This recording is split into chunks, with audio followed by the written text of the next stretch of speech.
Hey guys, it's Chase from thetechunion.com. So back here with another video. So this one's kind of an overview of Ray Traced 3D, kind of what it is, how it functions, how you can start doing some simple stuff with it. But this isn't really an advanced tutorial. It's just kind of getting you introduced a little more than you would be if you kind of just started playing around with it. So this is a very basic introduction to it. Okay, so first I kind of wanted to kind of talk about what it is. I'm not going to spend too much time on this, but I thought this kind of gave a good kind of explanation. Kind of what's the difference between classic 3D and ray trace 3D. So got this, I don't know, I've never been to this site, but I found this and I like the explanation. So ray tracing is a computational method of rendering an image that is composed of virtual three-dimensional objects. It works by simulating rays of light projected from a virtual light source onto the virtual scene. The image is rendered by computing or tracing the way the rays of the light interact with the scene. So basically it kind of opens up much more advanced lighting techniques that you can use for more advanced 3D things inside of After Effects. So now that we kind of have a little understanding of what it is, let's kind of look at it and see how powerful it is.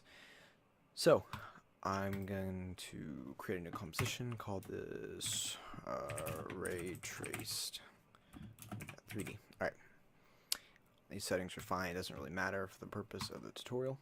So I'm going to create a new camera, I'm going to create a new solid, I'm going to create a new text layer. I'm going to say After Effects. You can't see what that says because it's white. We'll just go and hide that. After Effects. And I'll create a new light. So just some basic stuff. Point light. Alright.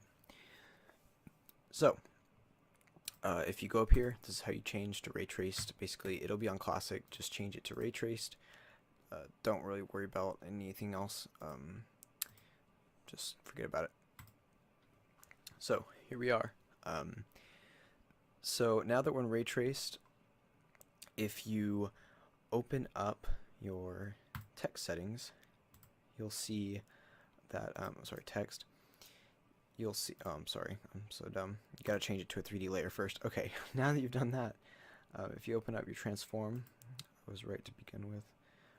But anyway, below transform, you now have these two new options. You have geometry options and you have material options, okay? And these are specific to Ray Traced 3D. So now if we, I'm going to go ahead and make my light radius a little bit bigger, just so we can see it better.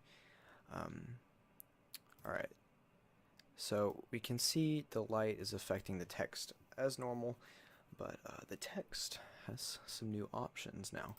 So if we go to geometry, we can extrude the text. So if we extrude it quite a bit, say that much, oh, maybe more. We can't really see what's going on. We need to make our light more intense. It's just, I want to be able to see what's happening. Okay.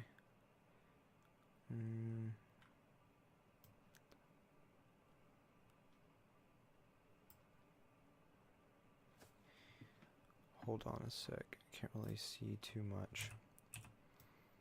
Maybe zoom in with your camera.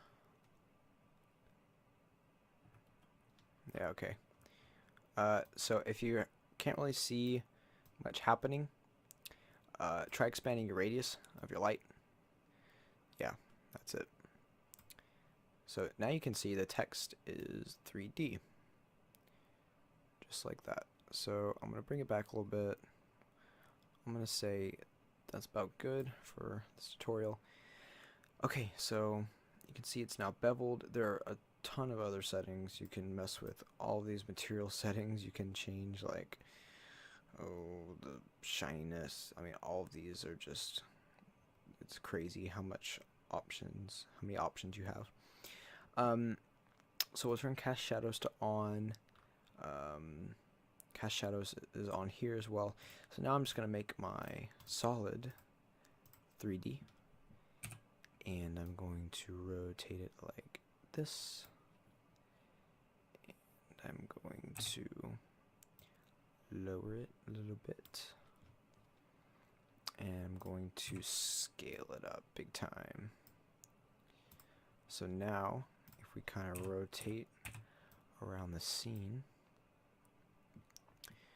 you'll see this is all completely 3D. And you can move your light around. Kind of move the light over here. Move it up a little bit.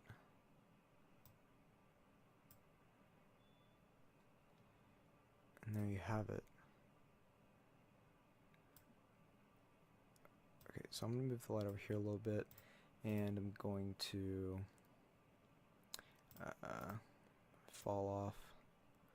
I'm going to expand. Radius, I'm going to expand. And then my shadow diffusion, I'm going to raise. Awesome. So as you can see, it doesn't look great just because I'm at quarter quality. Ray tracing will greatly increase your render time because it's doing a lot more intense computing. So just keep that in mind. You'll definitely want to work at a lower resolution, lowest possible, and yeah, so just that you can see what's going on when you're doing it. Okay, so that's basically the basics of ray traced.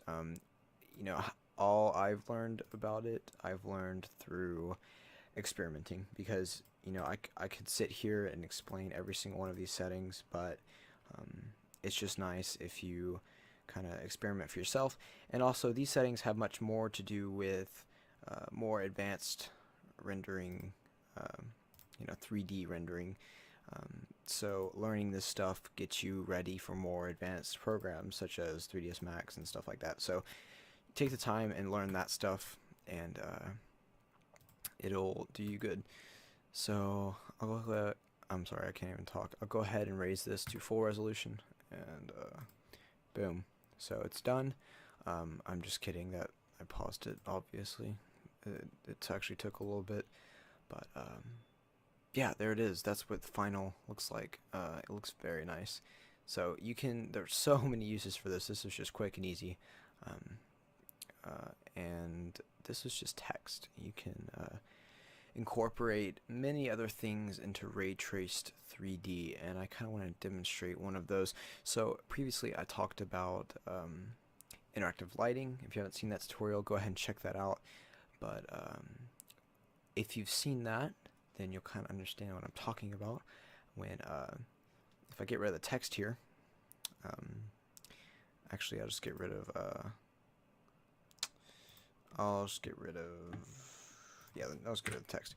So let me go and change this to quarter again. Get rid of the text. I'm going to duplicate the solid. I'm going to rotate it like this. I'm going to move it out here. Maybe a little closer. And then duplicate that. Move that over here. Okay. So if we look at what we've got here, it kind of resembles a room in a way.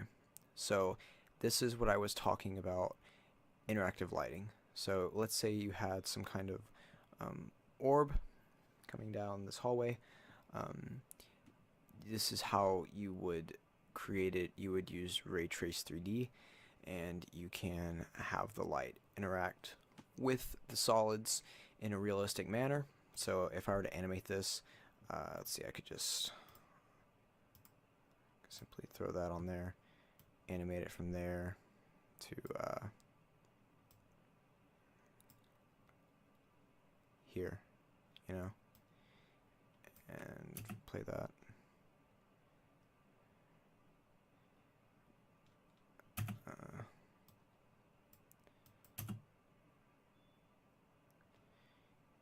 can see how it's moving. It won't render very quickly, but you can see how that can be applied. And then if you need it to cover up a kind of like your scene, you obviously don't want it to look like this, so you can just go in here and you can go to these material options and turn transparency up, and that'll get rid of the solid, but it'll keep the light, so your light is still being shown over your scene there. So it keeps your lighting just like that. Keep in mind though, there will be no stopping now. Over here, before, when the transparency was 0, the light kind of stopped with the floor, but